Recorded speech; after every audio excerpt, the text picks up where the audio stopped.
Renungan minggu kedua masa Paskah berdasarkan Injil Yohanes bab 20 ayat 19 sampai 31. Tema renungan, berbahagialah orang yang tidak melihat namun percaya. Bapak, Ibu, saudara-saudari, umat beriman yang terkasih dalam Kristus. Blaise Pascal, seorang ahli filsafat dari Prancis, pernah mengemukakan sebuah argumentasi yang mendorong orang untuk percaya kepada Allah. Dia mengatakan, kalau saya percaya bahwa Allah ada, dan ternyata kemudian Allah tidak ada, maka saya tidak akan kehilangan apa-apa. Tetapi kalau saya percaya bahwa Allah tidak ada, tetapi kemudian Allah ternyata ada, maka saya akan kehilangan segala-galanya. Apa yang mau dikatakan oleh Blaise Pascal ialah bahwa percaya kepada Allah atau beriman kepada Allah adalah sangat penting.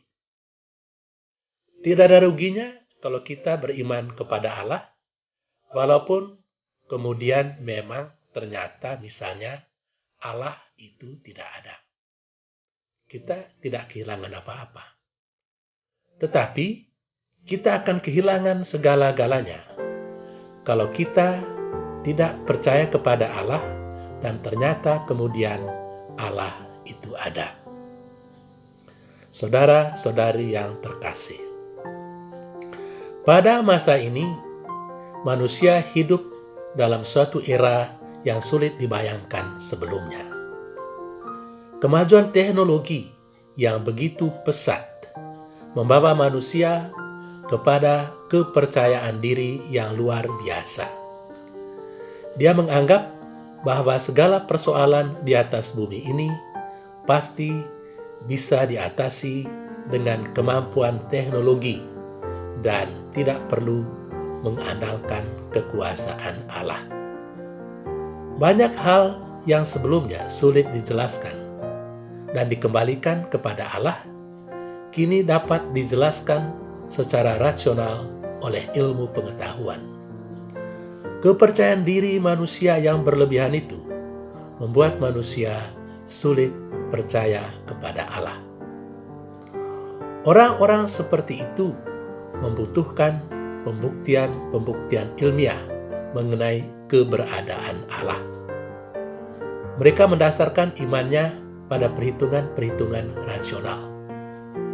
Mereka seolah-olah mau mengatakan, tunjukkanlah Allah itu kepada saya, dan baru sesudah itu saya akan percaya. Salah satu contoh dari tipe orang seperti itu adalah Rasul Thomas, sebagaimana kita dengar dalam Injil hari ini. Thomas tidak percaya kepada teman-temannya yang menceritakan kepada mereka bahwa Yesus sudah bangkit. Dia hanya akan percaya kalau dia memperoleh bukti-bukti yang bisa dilihat, bukti-bukti yang bisa dipercayai, yakni luka pada kaki, pada tangan, dan pada lambung Yesus.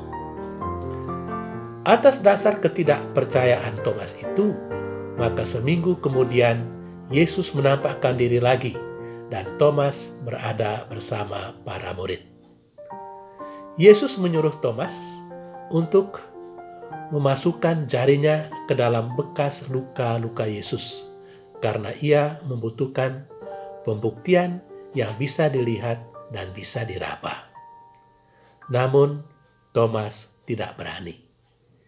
Yesus lalu menegur Thomas dengan berkata, Thomas, karena engkau telah melihat aku, maka engkau percaya. Berbahagialah orang yang tidak melihat namun percaya. Saudara-saudari yang terkasih, Thomas bukanlah tipe orang yang penakut. Dalam kenyataannya, ketika Yesus dan murid-muridnya berencana untuk pergi ke Betania setelah mendengar kematian Lazarus, Thomas berkata kepada teman-temannya, "Marilah kita pergi bersama-sama dengan dia, sehingga kita pun bisa mati bersama-sama dengan dia." Injil Yohanes, bab 11, ayat 16. Karena pada waktu itu, Yesus sedang mengalami permusuhan dari pemimpin-pemimpin agama Yahudi. Thomas adalah seorang pemberani. Tetapi ketika Thomas mengalami kematian Yesus secara tragis, imannya menjadi goncang. Dia pergi membawa dukanya sendiri dan meninggalkan teman-temannya. Dalam keadaan seperti itu, ia menjadi bimbang dan tidak percaya lagi kepada ramalan Yesus tentang kebangkitannya dari antara orang mati. Namun berkat keterbukaannya terhadap bimbingan Yesus, imannya kepada Yesus menjadi teguh kembali dan kemudian dia menjadi seorang murid yang sangat tangguh. Saudara-saudari yang terkasih dalam Kristus, Rasul Thomas di dalam Injil hari ini ditegur oleh Yesus karena ingin mendasarkan imannya pada bukti-bukti konkret, bukti-bukti empiris. Karena telah melihat aku, maka engkau percaya. Berbahagialah mereka yang tidak melihat namun percaya. Iman kita kepada kebangkitan Kristus tidak didasarkan pada bukti-bukti fisik, melainkan pada kesaksian para rasul yang telah berulang kali berjumpa dengan Yesus yang sudah bangkit.